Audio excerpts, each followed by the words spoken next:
Episode 1, The Forbidden Page. There are books that were never meant to be found. Books that breathe, that watch, that wait.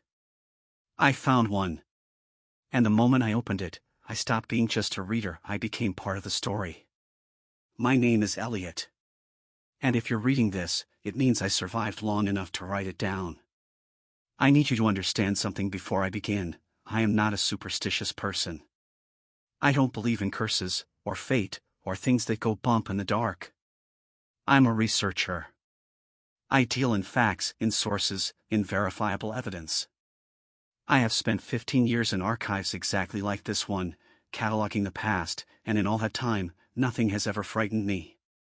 Until 3 weeks ago. It started with a job. Routine, underpaid, the kind of work that fills the gaps between more interesting projects. A private collector had acquired a batch of 17th century cartography manuscripts and needed them authenticated before the sale. The collection had last been housed in a private research library on the edge of the city, one that had been closed to the public for 11 years following the death of its founder. I had a contact who had a key. I had a deadline that wouldn't wait. And I had no idea what I was walking into. The building was exactly what you'd expect from something that had been sealed for over a decade, grand, decaying, and deeply, profoundly silent. 3 floors of dark wood and iron railings, floor-to-ceiling shelves packed with books that hadn't been touched in years. The air tasted like old paper and something else, something underneath, something I kept almost identifying and then losing, like a word on the tip of your tongue. I signed in on the visitor log out of habit, ridiculous, given that there was no one to check it, and made my way to the 3rd floor, where the cartography collection was supposed to be housed. The flashlight I brought cut a narrow beam through the dark.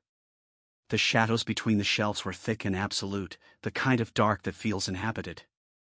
I told myself it was the building settling. Old wood, old pipes. Normal sounds. I found the cartography section without difficulty. The manuscripts were where they were supposed to be, undisturbed, exactly as described in the acquisition notes. I photographed them, made my preliminary notes, and was preparing to leave when my flashlight swept across the lowest shelf of the adjacent stack. A book with no title on its spine. That's all it was, at first. An anomaly. An unlabeled volume tucked between 2 oversized atlases, its black leather cover worn smooth in a way that suggested not age but use, the kind of wear that comes from hands, many hands, over a very long time. In a library full of carefully cataloged, properly labeled volumes, it stood out the way a locked door stands out in a hallway of open ones. I should have left it alone. I know that now. But I'm a researcher. Unlabeled things are, professionally speaking, my problem to solve. I crouched down and pulled it from the shelf. The moment my fingers closed around the spine, the temperature dropped. Not dramatically, just a degree or 2, just enough to raise the hairs on the back of my neck. I told myself it was a draft from somewhere, a gap in the old building's insulation. I was already rationalizing, you see. Already making excuses for the part of my brain that was screaming at me to put it back. I opened the cover instead. The first page was blank. The second too. I fanned through the early pages, blank, blank, blank, and was about to dismiss it as an empty journal when I reached the 3rd page. 1 line. Centered on the page. Written in ink so dark it seemed to pull the light toward it, like a bruise on the paper. You were always going to find this. I read it twice. 3 times. My flashlight beam held steady on the words, and the words held steady on the page, and for a long moment the entire library seemed to hold its breath. Then I heard it. Deep in the stacks, somewhere in the darkness beyond my flashlight's reach, a sound. Not the building settling. Not pipes or wood or the ordinary complaints of an old structure. Something deliberate. Something that paused when I paused, and then, very slowly, started moving again. Moving toward me. I snapped the book shut. Tucked it under my arm. Turned toward the staircase. The staircase wasn't there. I stood very still, flashlight sweeping the space where the stairs should have been, where I had walked up them not 40 minutes ago. Where they had always been, according to every floor plan I had reviewed before coming here. A wall. solid, seamless, as if it had been there for 100 years. Behind me, in the dark, the sound stopped. And in the silence that followed, I felt not heard, felt something shift in the book beneath my arm. Like a page turning on its own. I opened it again. My hands were not entirely steady. The third page had changed. You were always going to find this. The archive remembers everyone who enters. Turn to page 47. I am a researcher. I deal in facts. I do not believe in curses. I turned to page 47. It was a map, hand-drawn, extraordinarily detailed, corridors and rooms rendered in fine ink lines with labels in a language I didn't recognize. The third floor of the library, I realized slowly. Every shelf, every alcove, every structural column rendered with architectural precision. And in one room, circled in red ink, 2 words in plain English. You're here. My phone buzzed. No signal. I had checked when I arrived, and there was none, not in this building, not on this street. But a message had come through anyway, from a number I had never seen before, 11 digits that didn't correspond to any format I recognized. Don't read past page 100. Whatever you do, please. I stared at the message for a long time. Long enough for the sound in the stacks to start again, closer now, patient, unhurried. Long enough to understand that whatever I had walked into tonight, it had been waiting for me specifically. Long enough to make a decision I already knew I was going to make. I turned to page 48. Episode 2, The Pages That Change. There are things in this world that don't want to be understood, they want to be obeyed. The book wasn't asking me to read it. It was asking me to surrender to it. And the terrifying part? Part of me wanted to. I need to tell you how I got out of the library first. Because that part matters. That part is where it really started. I was standing on the 3rd floor with a book under my arm, a phone message from a number that shouldn't exist, and a wall where the staircase used to be. The sound in the stacks had gone quiet. That was almost worse, the silence of something that has stopped moving because it no longer needs to. I didn't panic. I want to be clear about that, not because I'm proud of it, but because I think it's important. I didn't panic, and I'm still not entirely sure whether that was composure or something else. Something the book was already doing to me. I opened it again. Page 47, the map. The 3rd floor of the library, rendered in extraordinary detail, every shelf and alcove and structural column. The red circle. You're here. I studied it. Forced myself to be methodical. If the map was accurate and it had been accurate about my location, then there were other features marked on it. Corridors I hadn't noticed. A secondary staircase on the far east side of the floor, behind the periodical section, marked in the map with a small symbol I didn't recognize. I had walked past the periodical section on my way in. I hadn't registered a staircase. But I had been moving quickly, flashlight focused ahead, not looking for alternatives. I looked now. The walk across the 3rd floor took 4 minutes. I know because I counted my steps, counted my breaths, did everything I could to stay inside my own head and not inside the silence pressing in from the shelves on either side. The shadows were different now, thicker, more deliberate, the kind of dark that seems to have texture. My flashlight beam felt narrower than it had before, as if the darkness were pushing back. I found the periodical section. I found the staircase behind it, narrow, iron, clearly a service entrance, the kind of thing that wouldn't appear on a standard floor plan. The kind of thing that would only appear on a map drawn by someone who knew this building the way you know a place you've been trapped in. I went down. The ground floor was different at night.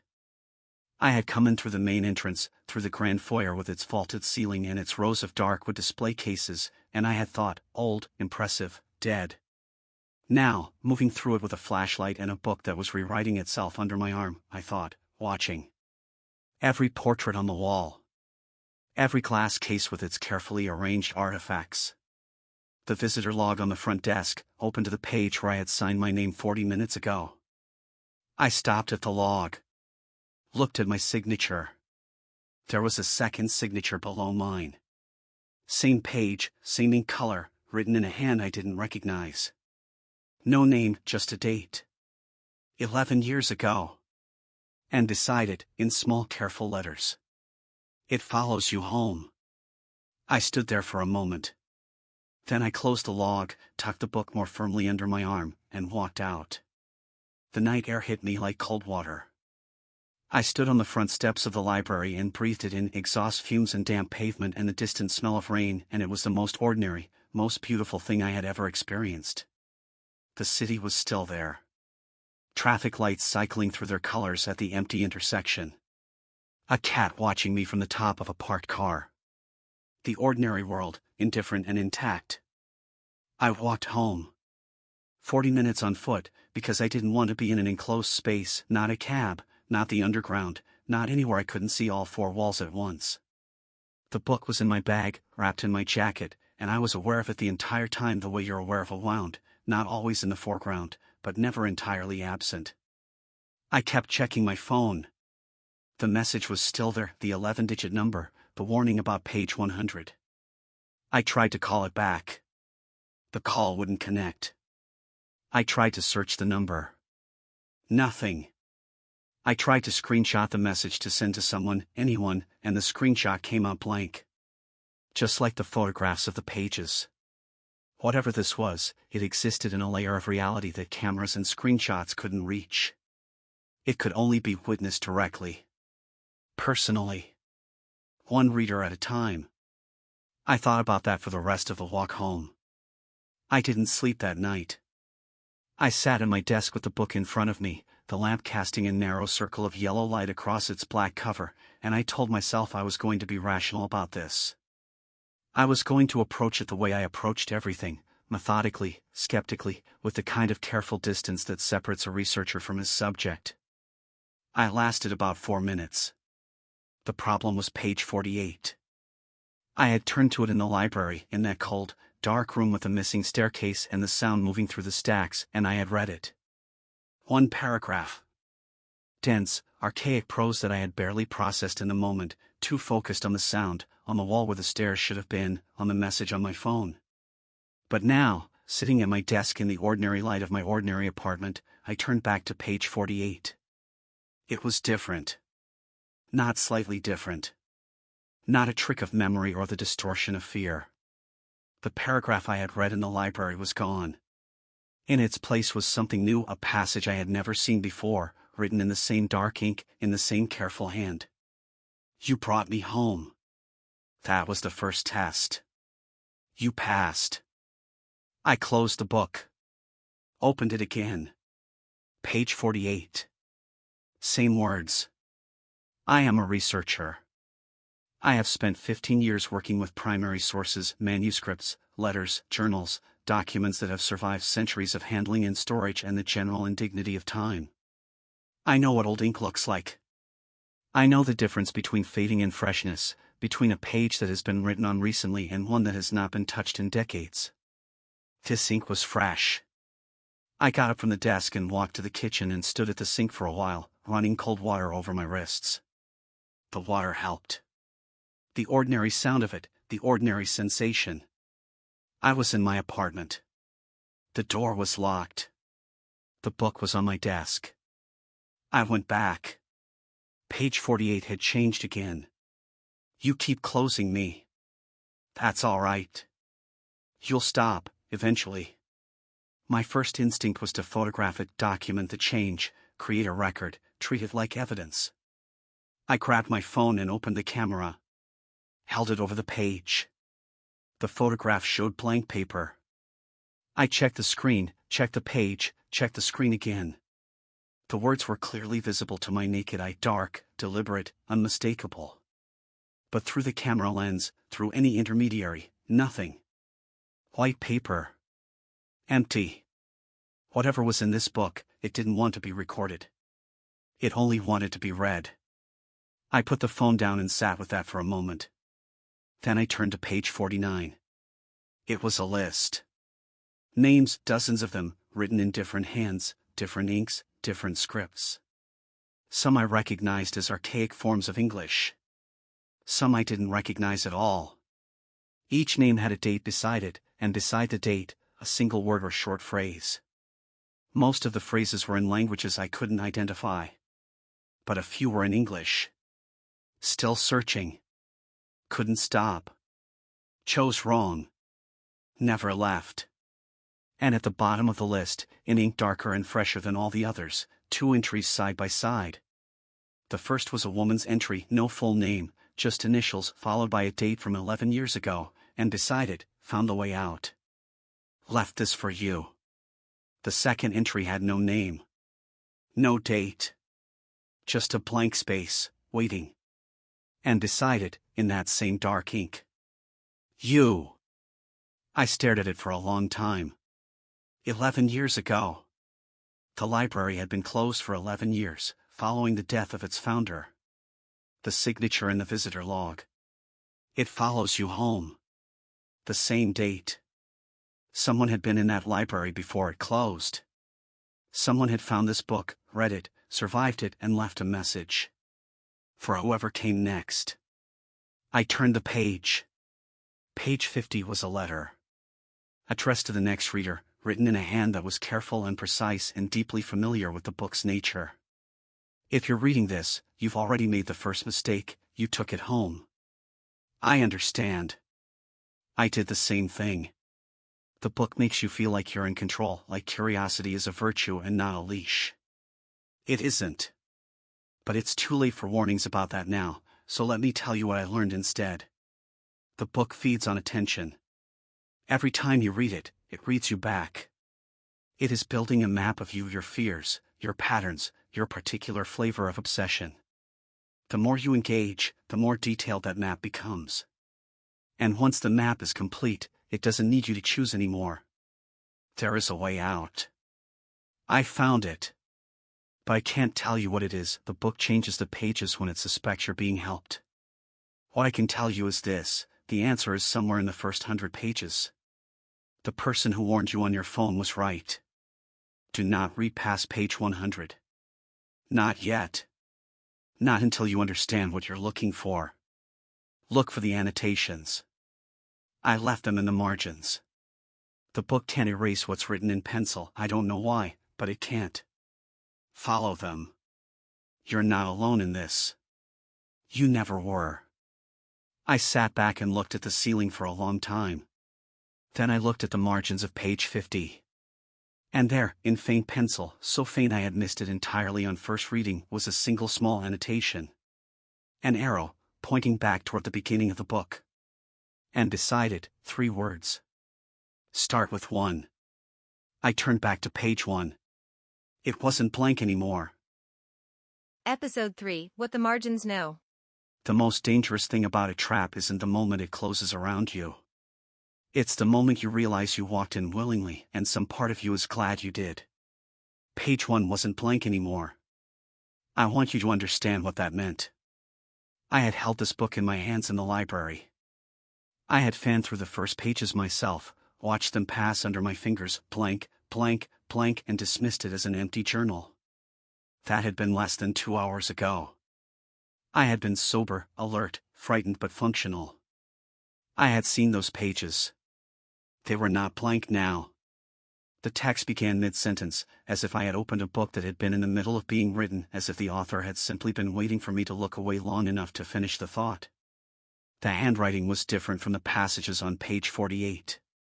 Smaller, more urgent, the letters pressed hard into the paper as if the writer had been running out of time. Found you the way it finds everyone. Not by accident. Never by accident. You were selected. The question you should be asking is not what the book is. The question is why you. I read it 3 times. Then I did something that, in retrospect, tells you everything you need to know about the state I was in. I answered it. Out loud. Alone in my apartment at 2 a.m, I said, to a book, I don't know why me. The page turned on its own. Not dramatically, not a violent flutter, not a gust of wind from nowhere. Just a slow, deliberate turn, the way a page moves when someone is reading over your shoulder and they've finished before you have. I watched it happen. I watched the paper lift and settle, and I sat very still, and I did not close the book. Page 2. A single question, centered on the page, in that same urgent hand. What were you looking for the night you came here? I thought about lying. I'm not sure who I thought I was lying to, the book, presumably, which was a sentence I was not yet ready to fully process, but the impulse was there. The instinct to deflect, to give the safe answer, the professional answer. I was authenticating a manuscript collection. I was doing my job. But the book had already demonstrated that it knew things. The map. My location. The message on my phone. Whatever was operating through these pages, it had access to something. And lying to something that already knows the truth is not protection. It's just noise. So I thought about the real answer. The truth was that I had been looking for something for a long time. Not that night specifically, that night I had genuinely just been doing my job, but in a larger sense, in the sense that underlies 15 years of archive work and late nights and the particular loneliness of a life spent with other people's documents. I had been looking for something that mattered. Something that couldn't be explained away. Something that pushed back. I hadn't written any of that down. I hadn't said it to anyone. It lived in the part of me that doesn't get examined in daylight. Page 3 turned before I could decide whether to speak. The new page was dense with text, a full page, both sides, the handwriting shifting as I read, sometimes the urgent cramped script from page 1, sometimes the careful deliberate hand from page 48, as if two different people were writing simultaneously and the book was choosing which voice to show me depending on something I couldn't identify. The text described, in precise and unsettling detail, the experience of reading the book for the first time. The cold in the library. The sound in the stacks. The wall where the staircase should have been. My experience. Written in past tense. Written as if it had already happened before it happened. I checked the page number. Page 3. This had been written before I ever set foot in the library. I stood up so fast my chair scraped back and hit the wall. I walked to the window and stood there with my forehead against the cold glass, looking out at the street below, the ordinary street, the ordinary night, a man walking a dog, a taxi idling at the corner, and I breathed. In and out. In and out. The book had known I was coming. Not just known, prepared. Someone, or something, had written my experience into these pages before I lived it. Which meant one of two things: either the book could see forward in time, or my visit to the library had not been as accidental as I believed. The cartography collection. The private collector. The contact with the key. I had assumed the job was routine. I had assumed the timing was coincidence. I had assumed a lot of things. I went back to the desk. I picked up the book. My hands were steadier than they had any right to be. Start with 1, the penciled annotation had said. I had started with 1. Pages 1, 2, 3, and already the architecture of something vast and deliberate was becoming visible, the way a building emerges from fog, first an outline, then a shape, then suddenly the full weight of it pressing down. I turned to page 4. The penciled annotations began here, faint, careful marks in the margins, the handwriting of the woman who had survived this 11 years ago. Not full sentences. Fragments. Warnings and observations compressed into the smallest possible space, as if she had been writing quickly, writing secretly, writing in the moments when the book wasn't paying attention. Page 4, it mirrors you. Don't let it. Page 4, the questions aren't random. It's building something. Page 4, I answered honestly. I think that was a mistake. I think that was also inevitable. I read the annotations twice. Then I read the page itself. It was another question. Simpler than the last, almost gentle in its directness. Are you afraid? I looked at that question for a long time. Outside, the man with the dog had gone. The taxi had moved on. The street was empty and quiet and entirely, perfectly normal. I looked back at the page. And then, slowly, deliberately, with the full knowledge that I was doing exactly what the book wanted, I picked up a pencil from my desk. I wrote in the margin, yes. The temperature in the room dropped 3 degrees. I felt it on my skin, on the back of my neck, in the sudden stillness of the air. The lamp flickered once, just once, and steadied. And on page 4, below the question, new text appeared. Not the urgent cramped hand, not the careful deliberate one. Something different. Something I hadn't seen before. Larger, slower, each letter formed with a kind of terrible patience. Good. Fear means you're paying attention. Turn to page 5. Don't stop now. You're just beginning to understand what you are. I turned to page 5. The annotations stopped. In their place, at the top of the margin, a single penciled line from the woman who had survived this, the last thing she had written before whatever happened to her on this page happened to her. Whatever you do, don't read this one alone. I looked up from the book. At my apartment. At the locked door, the dark windows, the empty chair across the desk. I was very, very alone. And I turned the page anyway. Episode 4, The Voice Between the Pages. Some doors don't have handles on the inside. You only realize that after you've walked through them. The book had no handle. But somewhere in its pages, there was a crack just wide enough to let the light in. I just had to find it before the dark found me. I didn't turn the page. Not immediately. I sat there with my hand flat on page 5, the woman's warning pressed beneath my palm. Whatever you do, don't read this one alone, and I made myself stop. Made myself think. Because that was the pattern, wasn't it? That was what the book did, it created momentum. One page led to the next, one question pulled you toward the next answer, and before you understood what was happening you were 40 pages deep at 3 in the morning and the room was 3 degrees colder than it should be. I was a researcher. Momentum was my enemy. Momentum was how you miss things. I closed the book. The lamp didn't flicker. The temperature didn't drop. Nothing dramatic happened, and somehow that was worse than if something had. It meant the book was patient. It meant it could wait. I made coffee. Terrible coffee, the kind that comes from a jar and tastes like a decision you regret, but hot and bitter and aggressively ordinary. I drank it standing at the kitchen counter and I thought about what I knew. What I knew, the book selected its readers. It had known I was coming before I arrived. It recorded everyone who had read it, the list on page 49, the names and dates and outcomes, most of them bad. It fed on attention. It was building something, a map of me, according to the letter. And somewhere in the first 100 pages, there was a way out. Found by one person in however many centuries of readers. One person, 11 years ago, who had left me a trail of pencil marks and the warning that page 5 was not to be read alone. What I didn't know, everything else. I went back to the desk. I opened the book, not to page 5, not yet. To page 49. The list of names. I studied it properly this time, the way I should have studied it the first time instead of fixating on my own entry at the bottom. Dates going back centuries. The oldest entries were in scripts I couldn't read, languages that had been dead for longer than the archive had existed.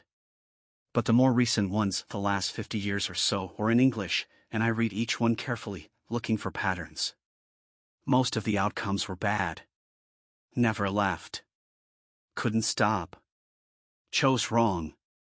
A few were ambiguous, still searching appeared 4 times, which could mean anything. And then, scattered through the list like rare coins in a jar of ordinary ones, a handful of entries that said something different. Walked away. Didn't finish. 3 entries. 3 people, across 3 different decades, who had apparently simply stopped. Put the book down. Walked away. I stared at those 3 entries for a long time. Then I looked at the entry directly above mine. The woman. 11 years ago. Found the way out. Left this for you. She hadn't just walked away. She had found something. Done something. And whatever it was, she had survived it and left me a map and pencil and a warning about page 5. I needed to understand page 5 without reading page 5. I turned to page 4. Read the annotations again. Then I turned carefully, holding page 5 flat against page 6 without letting my eyes focus on the text, and looked only at the margin. The pencil marks were there. Smaller than the others, more compressed, as if she had been writing faster. Page 5, it showed me something. Something true. Something I hadn't told anyone. Page 5, that's how it gets in. Not through fear. Through recognition. Page 5, if you read this page, you will see something you've lost. Or someone. It uses what you love, not what you're afraid of. Page 5, I wasn't prepared. You need to be prepared. Close the book after this page. Whatever you see, close the book. I sat back. It uses what you love, not what you're afraid of. That was the mechanism. That was the thing I hadn't understood until now, the thing that made this book different from every ghost story, every horror, every dark thing that worked for dread. Dread you could steel yourself against. Dread had a shape, a direction, something to push back on. But love. Recognition. The sight of something you had lost, rendered in perfect detail on a page that shouldn't know it existed. That you couldn't steel yourself against. That got in through the cracks that were already there. I thought about what the book might show me. I didn't have to think long. There are only ever a few things, for anyone, the losses that don't heal, the faces that stay. I knew what I'd see. And knowing it in advance, naming it to myself in the cold kitchen light, felt like the only armor I had. I picked up my own pencil. In the margin of page 4, below the woman's last annotation, I wrote. I know what it will show me. I'm ready. Then I opened to page 5. The text was dense, close-written, filling the page from edge to edge with no margins, no breaks, no space to breathe. I read the first line. You already know what you lost. You've known for years. The question is whether you've admitted it yet. And then, before I could read further, before the page could do what the woman had warned me it would do, something happened that had not happened before. A sound. Not from the stacks, not from the dark. From the book itself. A low, barely audible resonance, like a note played on an instrument in another room, felt more than heard. And with it, a sensation I can only describe as pressure, not physical, not painful, but present. Like something leaning close. Like something reading over my shoulder. I closed the book. Sat in the silence. And then my phone buzzed. The same 11-digit number. I answered it this time. Silence on the line. Then, faint, distorted, as if coming from a very long distance or a very long time ago, a voice. A woman's voice. Careful and precise and exhausted in the way that people are exhausted when they have been careful and precise for too long. She said, You closed it. Good. That's the first thing I couldn't do. I said, Who are you? A pause. Long enough that I thought the call had dropped. Then, I'm the one who left you the annotations. I've been watching the book. Waiting for the next reader. Waiting to see if they'd make it to page 5 and close it in time. How are you watching it? That's a long answer. You're not ready for it yet. I felt a flash of frustration, sharp, almost welcome after hours of cold dread. I'm sitting alone at 3 in the morning with a book that knows my name and rewrites itself while I'm looking at it. I think I'm ready for a long answer. Something that might have been a laugh. Brief, quiet, quickly suppressed. The book has a reader inside it, she said. Someone who went too far. Someone who read past page 100 before they understood what they were doing. The book didn't trap them the way it traps most people, it absorbed them. They became part of it. And from inside, they can see out. They've been trying to communicate for 11 years. The room was very quiet.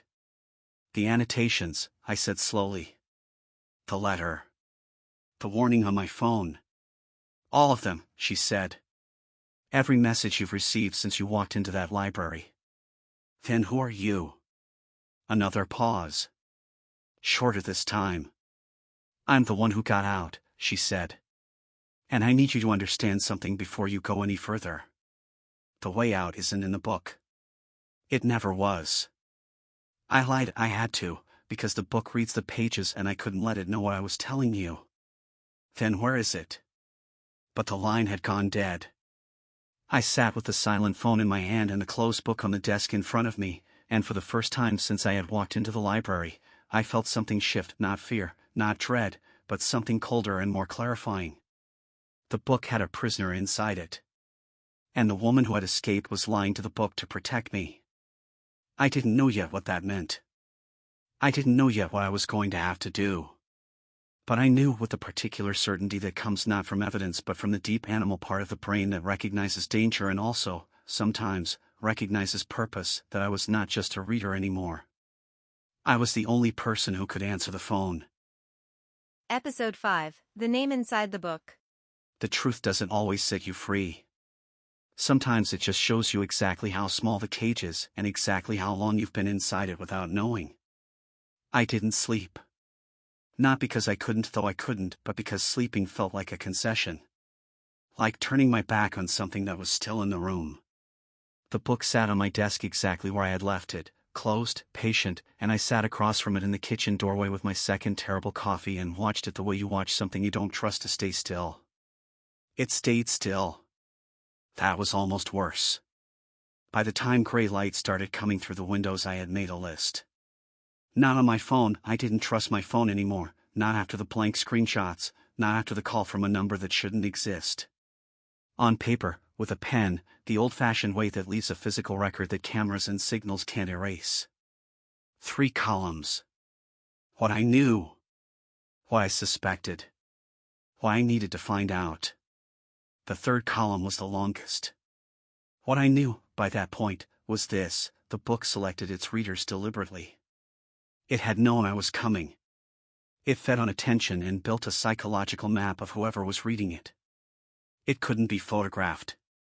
It rewrote its own pages.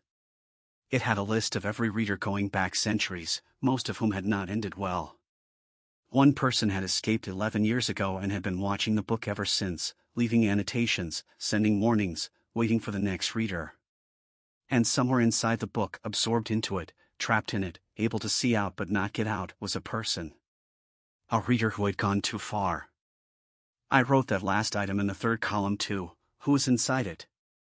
How long? Why can they communicate? I stared at the list for a while. Then I picked up the book. Not to read it. To examine it physically, the way I would examine any document of uncertain provenance. I turned it over in my hands. Studied the cover, black leather, no title, no author, no publisher's mark.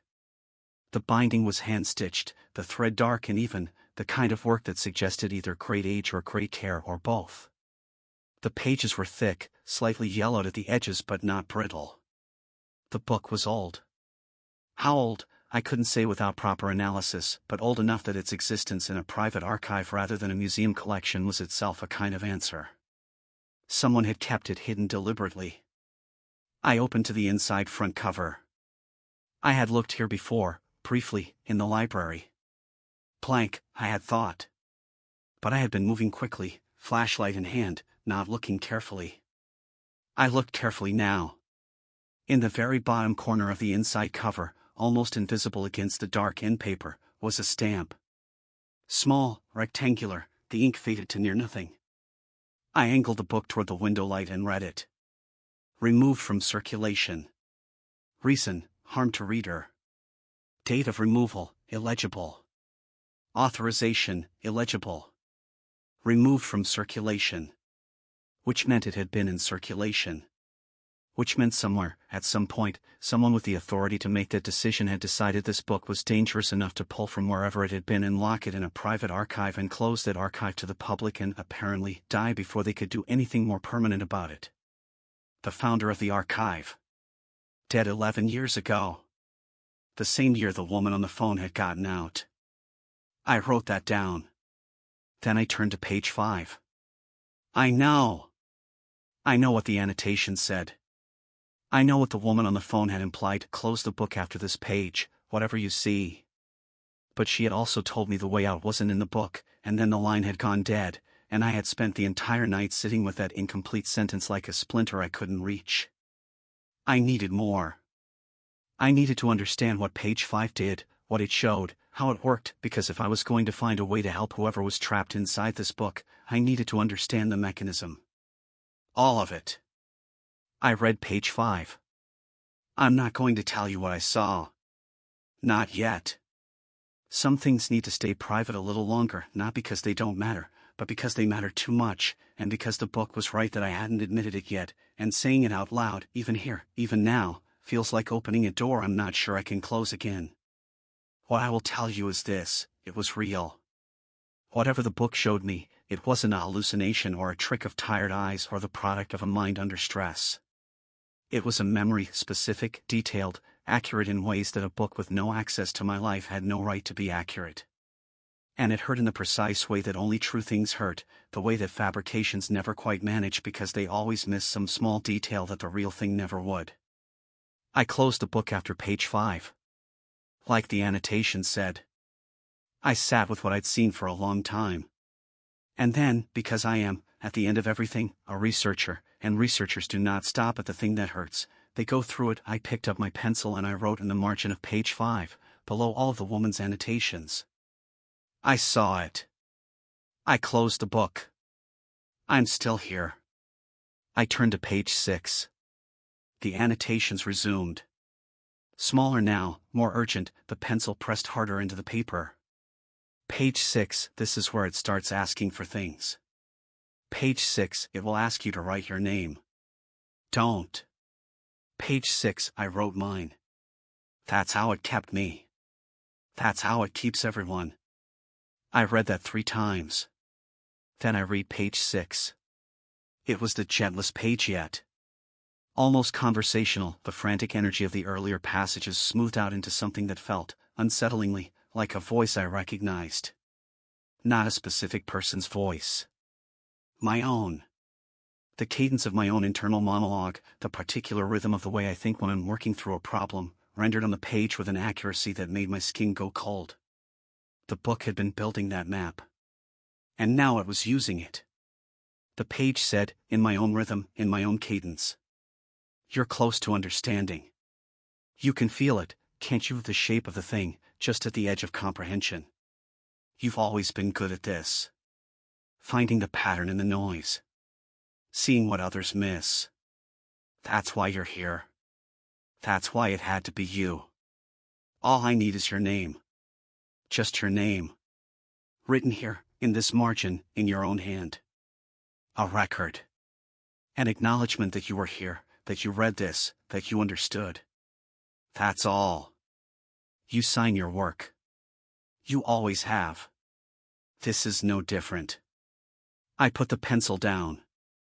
Picked it up again. Put it down. The room was very quiet. Outside, the city was waking up, distant traffic, a door closing somewhere in the building, the ordinary sounds of ordinary morning.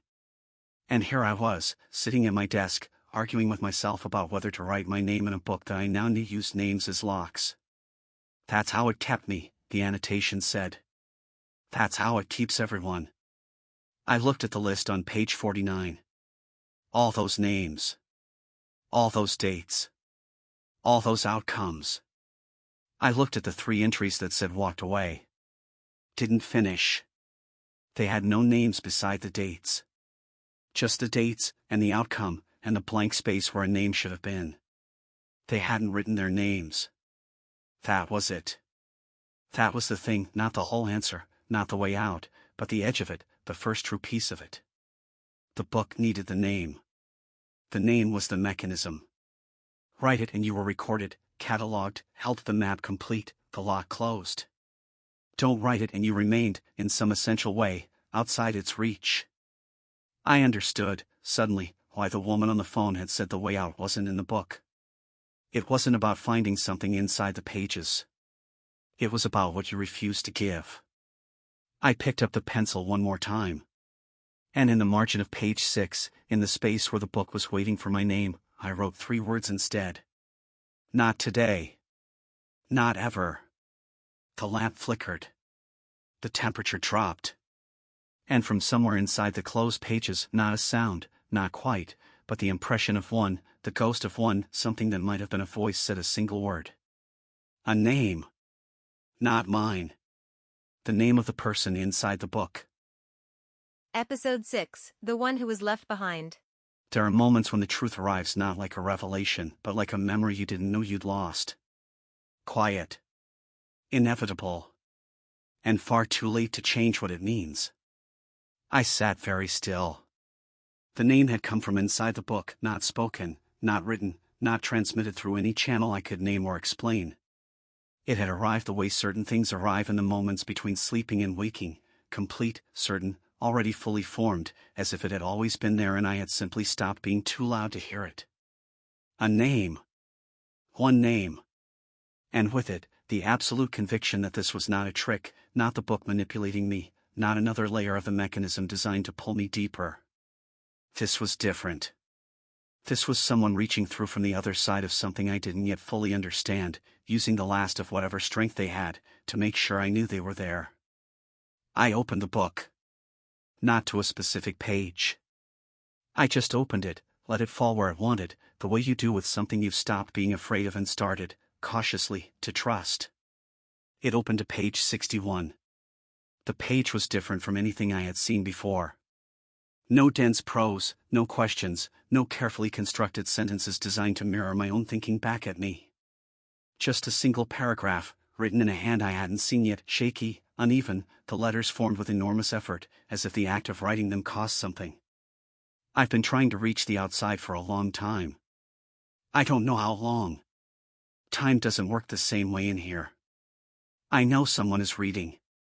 I can feel the attention, it's warm, from in here, like light under a door. Please don't stop. Please don't write your name. I wrote mine and I've been here ever since. But I've learned things. Things about the book. Things that might help you. I'll tell you what I can before it notices. I read it twice. Then I picked up my pencil and wrote in the margin, small and careful. I hear you. I'm not writing my name.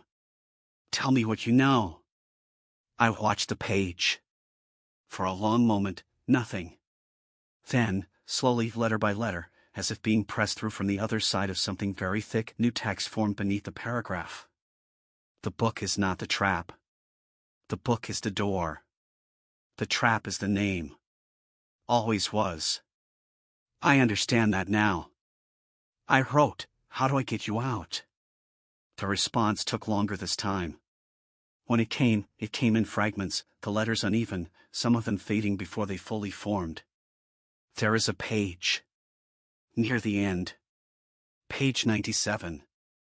I've never been able to reach it from in here, the book keeps it from me. But from outside it can be read. It can be changed. I think. I'm not certain. I've been wrong before. Page 97. I turned there immediately. Blank.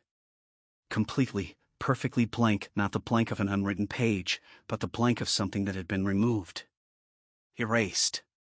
The paper was slightly different here, slightly smoother, as if whatever had been on it had been taken off with great care and great deliberateness. I ran my finger across it.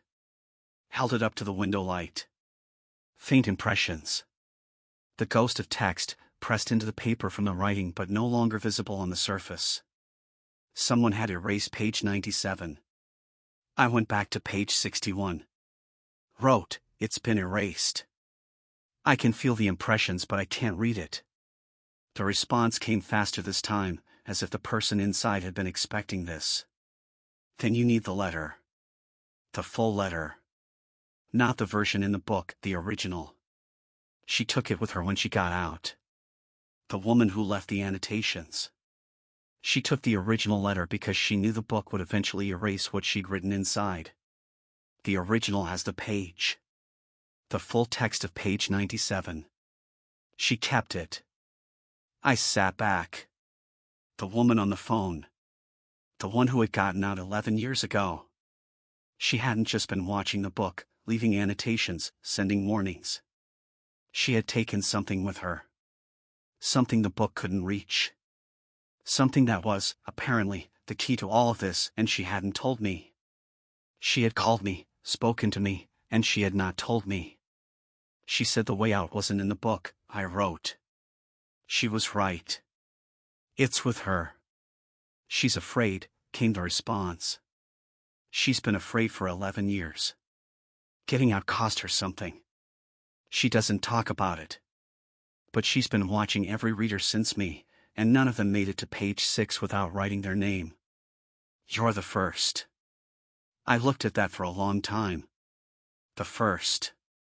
All those names on page 49. All those dates. All those outcomes. And before me, only one person had gotten out, and she had gotten out damaged, frightened, carrying a piece of the puzzle she hadn't been able to bring herself to use. Until now. Until me. I wrote, how do I find her? She'll find you, the response came. She already knows you made it to page 6. She's been watching. She's deciding. Deciding what? A long pause. Longer than any before. Long enough that I began to wonder if the connection, whatever it was, whatever strange channel existed between the inside of the book and the outside of it, had closed. Then.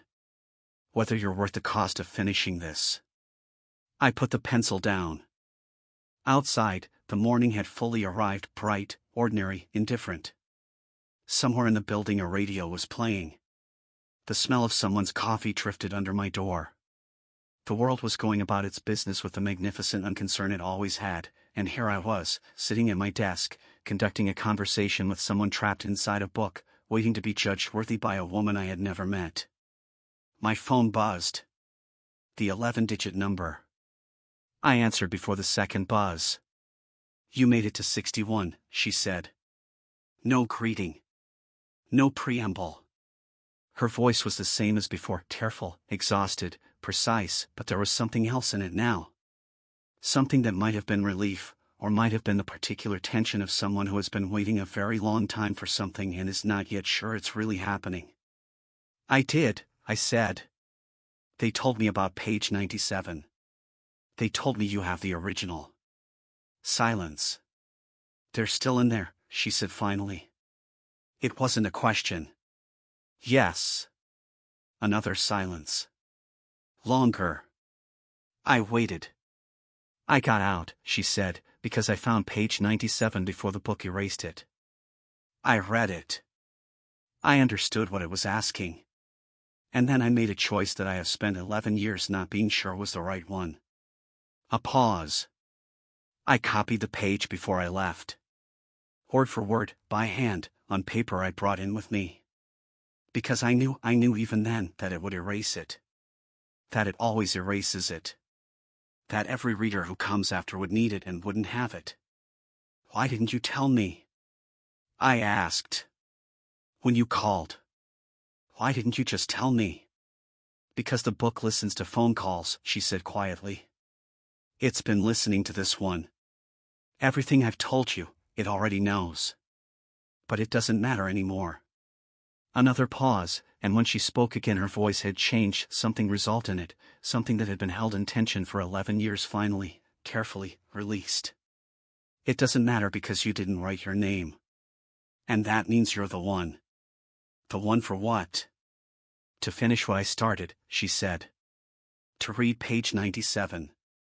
To make the choice I made, but this time, with someone still inside. This time, with the chance to bring them out. My hand tightened on the phone. What does page 97 say? A breath. The sound of paper, real paper, physical paper, unfolding after a long time folded. It says, she began, that the book can be closed permanently. Not destroyed, it can't be destroyed, I tried. But closed. Sealed. Every reader inside it released. Her voice was steady now, the exhaustion still there, but underneath it something harder and cleaner. But to close it, the last reader has to make it to page 100. Has to read every word.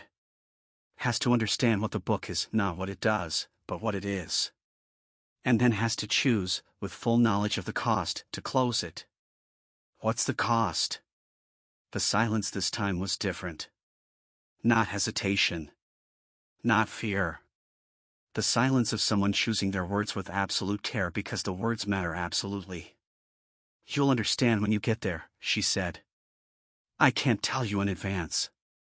Not because I'm protecting you, because the choice has to be made without knowing. That's the condition. That's always been the condition. And you made it, I said. 11 years ago. You made it and got out, but they didn't. I made it, she said. And I've lived with that ever since. The line didn't go dead this time. She stayed on. I could hear her breathing, slow, deliberate, the breathing of someone who has learned to be very careful with themselves. I looked at the book on my desk. Closed. Patient. Waiting. Page 98. 99. 100. 3 pages between me and an answer I wasn't allowed to know in advance. 3 pages between the person inside that book and whatever came next. I picked up the book. I'm going to page 98, I said. I know, she said. Will you stay on the line? A pause. Then, quietly. I've been waiting 11 years to stay on the line. I opened the book. Episode 7, The Last Page. Every story has a last page. The question is never whether it ends, it always ends. The question is what you choose to carry with you when it does. I opened the book to page 98. The woman stayed on the line. I could hear her breathing, slow, steady, the breathing of someone who had learned a long time ago that steadiness was a choice you made, not a condition you were given. I found it grounding. I found it human. After hours alone with a book that had been systematically dismantling my sense of what was real, the sound of another person simply breathing was the most reassuring thing I had ever heard. Page 98 was the longest page yet. It was a history. Not of the book, not exactly, but of every reader who had ever sat where I was sitting, held what I was holding, made it this far and then stopped. Name after name, story after story, rendered in that careful, deliberate hand with a precision that felt less like documentation and more like mourning. Each entry was brief, a few sentences, no more, but each one was complete. A whole person compressed into a paragraph. What they had been looking for. What the book had shown them. Where they had stopped and why. I read every one. I don't know how long it took. The morning light moved across my desk, shifted, deepened. The woman on the phone didn't speak and I didn't speak, and the only sound was the occasional turn of a page and the distant ordinary music of the city outside. When I finished, I sat for a moment with the weight of all those lives. Then I turned to page 99. It was addressed to me. Not to the reader, to me. My name wasn't written, the book had never gotten my name, and I understood now that this was why the address felt different, felt incomplete, felt like a door left slightly open rather than one swung wide. It knew everything about me except the one thing I had refused to give. And in that refusal, I had kept something. A piece of myself that the book had mapped and studied and tried to claim but never quite reached. The page said, "You are the first reader in a very long time who has arrived here without giving your name. You understand, by now, what that means. You understand what the name does, what it has always done. A name is not just a label. A name is an agreement. It says, I am here, I am known, I can be held. You refused the agreement. That is why you can read this page. What comes next is not a test. There are no more tests. What comes next is a choice, and unlike every other choice this book has offered you, this one is entirely, genuinely yours. On the next page is the mechanism. The way to close this book permanently. To release everyone inside it. To end what was started a very long time ago by someone who believed that a book could hold the truth of human nature if it simply collected enough of it, enough fear, enough love, enough loss, enough of the particular ache of being a person in a world that doesn't explain itself. They were not wrong. This book does hold those things. Every reader who ever sat with it left something behind, not just a name, not just an outcome, but something true. Something real. The book is full of real things. The cost of closing it is this: you will leave something behind too. Not your name. Something you chose to bring here, something true, something real, something that has been yours alone. You will feel it go. You will know what it is when it leaves. And then the book will be closed. And everyone inside it will be free. This is the choice: keep what is yours, and walk away. Or give it, and finish this. There is no wrong answer. There never was. Turn the page when you're ready. I put the book down. Stood up. Walked to the window. Stood there for a long time looking at the street below, the same street, the same morning, the same indifferent, beautiful, ordinary world that had been there all along. "Are you still there?" I said. "Still here," the woman said. "Did you know?" I asked. "When you made it to page 99, did you know what you were going to give?" A long pause. "Yes," she said quietly. "I knew immediately. I think everyone does. I think the book spends all those pages making sure you know yourself well enough to know. Was it worth it?" The longest pause yet. Long enough that the question hung in the air and I felt the full weight of it, not just for me, not just for now, but for her, for 11 years of living with the answer. "Ask me again," she said finally, "after you've done it." I understood. Some answers can only be given by people who are standing on the same side of the choice. I went back to the desk. I sat down. I looked at the closed book for a long time, this small, black, unremarkable object that had turned out to contain multitudes. Centuries of readers. Centuries of true things. One person still inside it, waiting. One person on the phone who had carried the weight of an incomplete ending for 11 years. And me, sitting at a desk at, I checked the clock, 11:47 in the morning, 2 days after I had walked into a library to authenticate a cartography collection and walked out with something else entirely. I thought about what I would give. I knew immediately. She was right, you know immediately.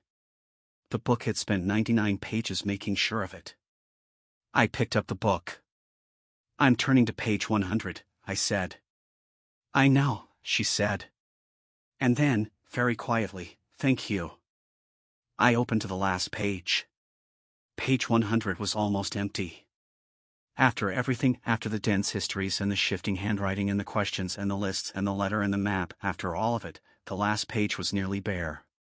A single short paragraph at the top, and below it, a blank space. Just a blank space, waiting.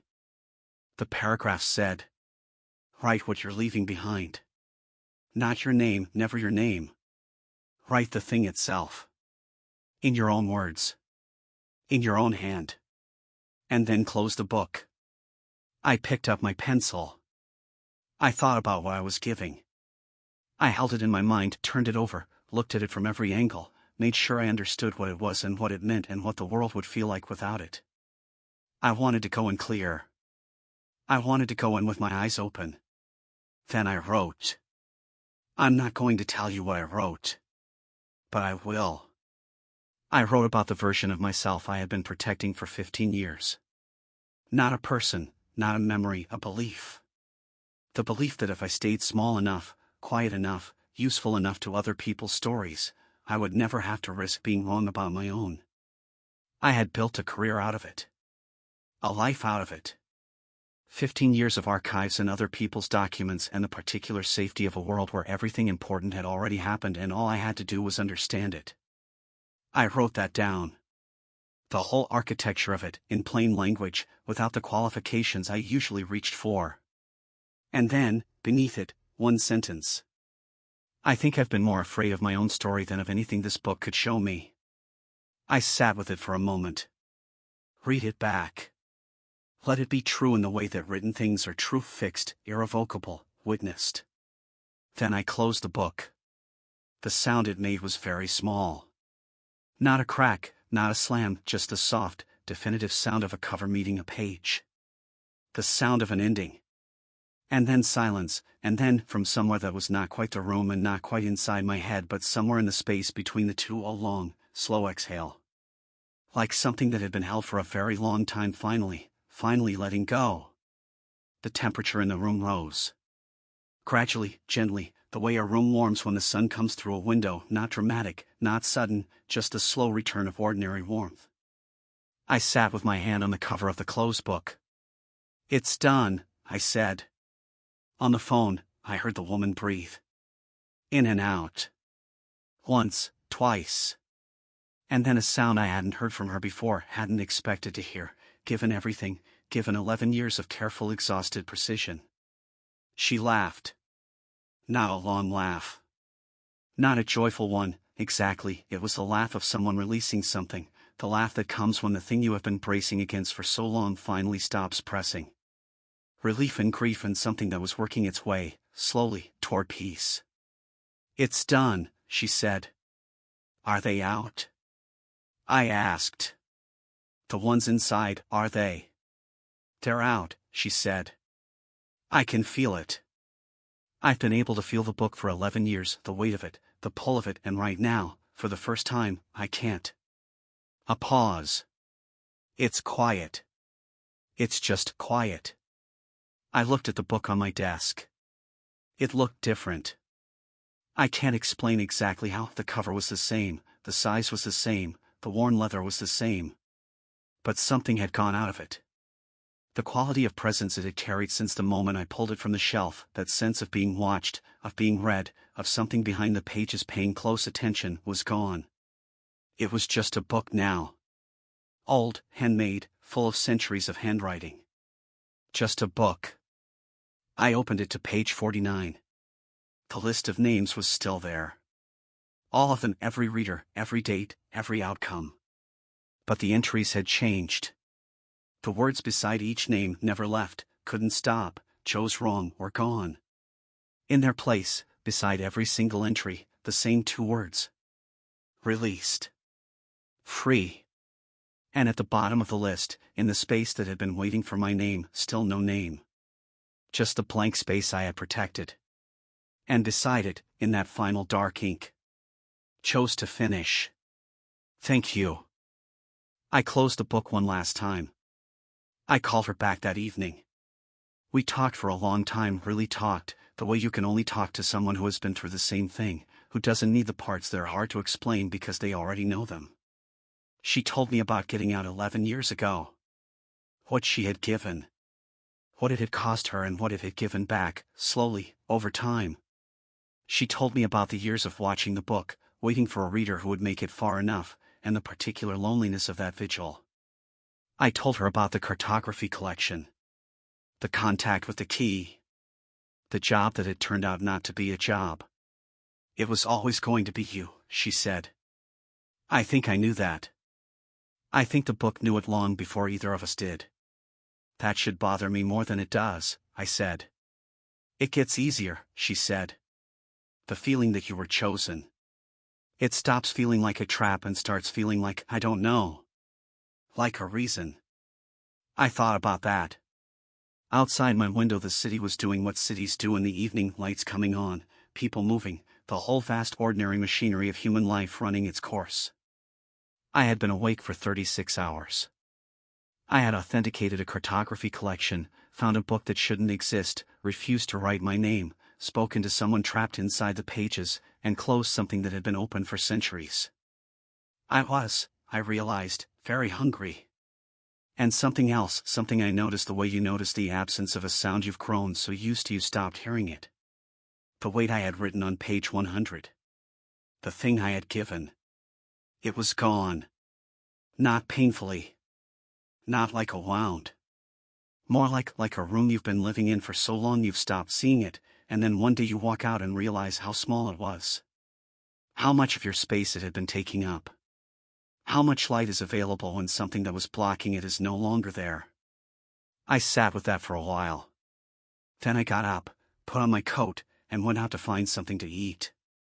The street was cold and bright and full of people going about their lives, and I walked among them feeling not happy, exactly, not yet, it was too soon for happy, but something adjacent to it. Something that was working its way there. Something that felt, for the first time in a long time, like it had room to grow. The book was on my desk at home. Just a book now. I would figure out what to do with it eventually, return it to the archive, donate it to a proper institution, find some way to make sure it ended up somewhere it could be studied without being dangerous. That was a problem for another day. Today I had done enough. I turned up my collar against the cold and walked on, and the city opened up around me, and somewhere behind me in a closed room on a desk a book sat silent and still and finally, after centuries, at rest. And I was free.